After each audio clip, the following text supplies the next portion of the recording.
Greetings, everyone, and welcome. October the 17th, 2025. And as you can see by the title and the thumbnail, no Tomahawks are coming to Ukraine today. You can pretty much put that in the bank.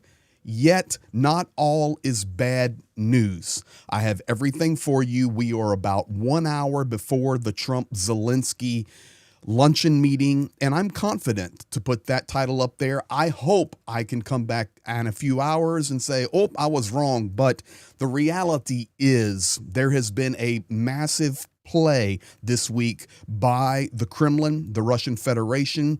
Their timing on phone calls, on messaging, they are masters of the propaganda.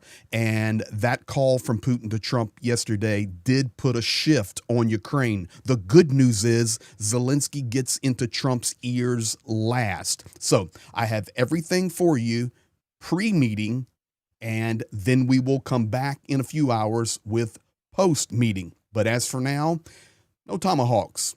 Now, Zelenskyy here, patience.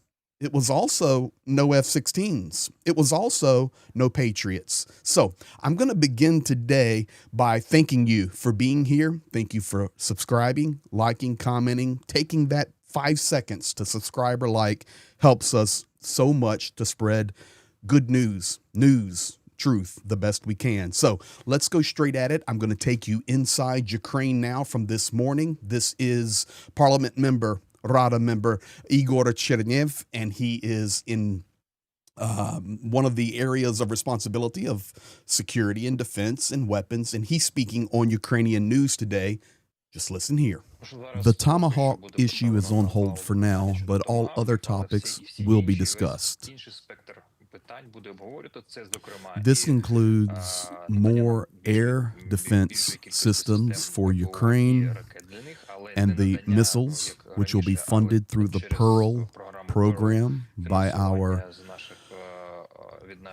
European partners and friends. It also involves cooperation between our defense companies through the program Build with Ukraine. And we are offering our partners to participate in joint ventures together using tech from both countries, like, for example, our drones or rockets.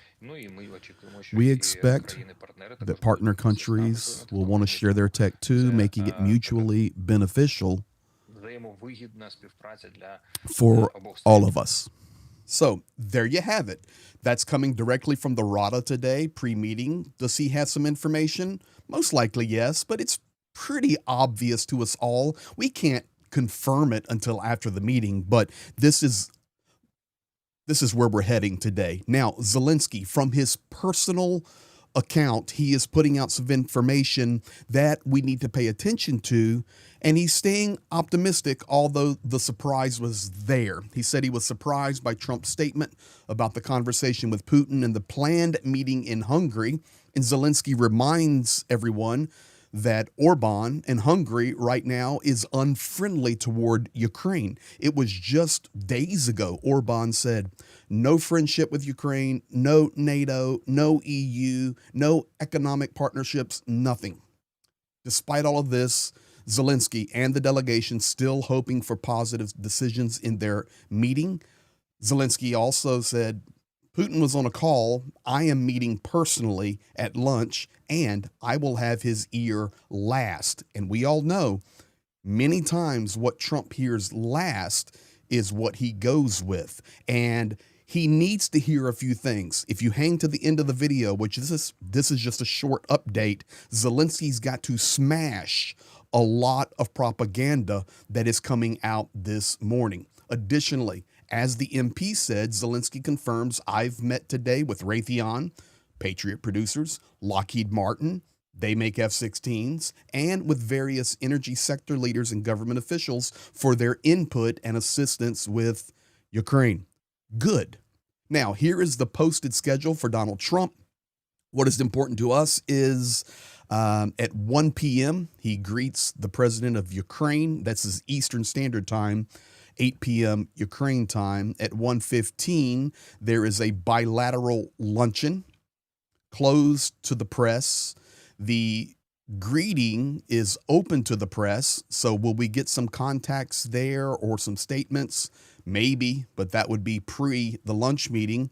And then at 2 o'clock, it's out of travel pool call time. So maybe some comments there. 3 o'clock, the president is leaving for Florida. So there is a 2 hour window.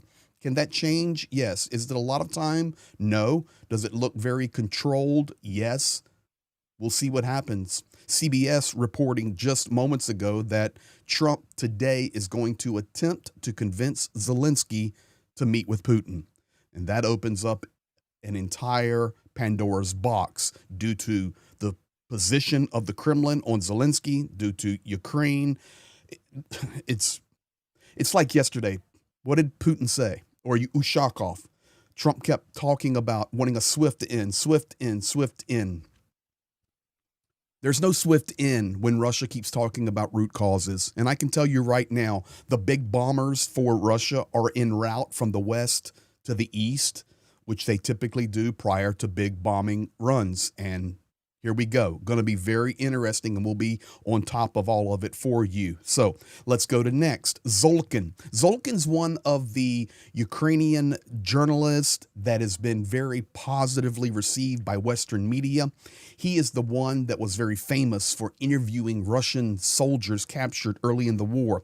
He made these statements today, and it's being pushed through Ukrainian media, and I think there's legitimacy to it. Tomahawks are not yet in Ukraine, but they are already doing their job by scaring Putin. Completely agree. The Kremlin calling Donald Trump. He says even without the delivery of Tomahawks, just talks about the transfer are already changing Moscow's rhetoric. Medvedev threatens with nuclear weapons. Putin talks about destroying relations and acknowledges the threat. And Donald Trump spoke just yesterday about asking Putin if he would like several thousand Tomahawks sent to his opponent. Zolkin reminds, since the beginning of the full-scale invasion, we have already heard tanks will not be given. They're there. Patriots, impossible. They're there. F-16s are a fantasy. They're there. Hopefully, we are on the same path for Tomahawks or other systems. Very good observation by Zolkin here. Now, the impeccable timing, and this is why it's so important that Zelenskyy is at lunch with Trump today and gets his ear last before he heads down to play golf. It's just the truth. One of the main spokespersons for the Russian Federation is actually the ambassador to UK. Very diplomatic, very experienced, and of course, high level of English. Ambassador Keelan, he says, we are open to talks. We also stand for diplomatic resolution to the Ukrainian conflict, but this resolution must be long-term and resilient. And he reminds the world, most importantly, this type of agreement must eliminate the root causes of the conflict. Now, while that is happening, over on the right, you've got Kirill Dmitriev and Elon Musk chatting back and forth on Twitter about building a bridge connecting Alaska and Russia. And then Dmitriev says, no, let's build a tunnel, and we can call it the Trump-Putin tunnel. I'm sure many people want to drive in the middle of the Arctic from frozen Russia and Siberia over to Alaska. But you can see how they push the narrative. Putin is a war criminal, terrorist.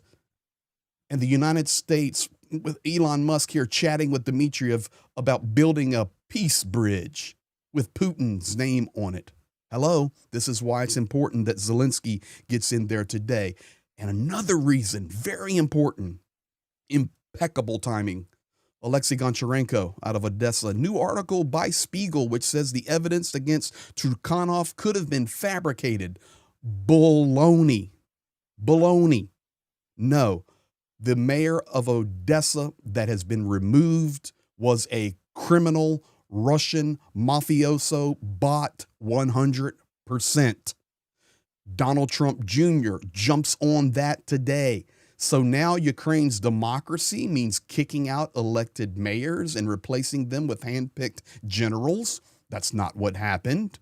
He's a corrupt Russian bot with a Russian passport of the aggressor nation, and a military administration was put in place to take care of Odessa and get it squared away. It's a very difficult situation.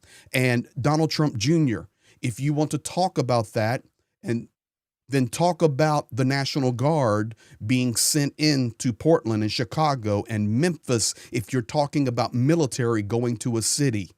Hello? Let's talk about it, sir. Come on my program. I invite Donald Trump Jr. to come on and let's talk about it.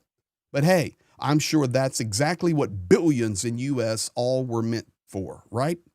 47. This is what we see happening. So this is where we're at. The lunch will be happening soon. We will be back after that to give you a complete update. Thank you for being here. Thank you for liking, commenting, subscribing. This is where we're at midday, October the 17th, 2025. Be blessed.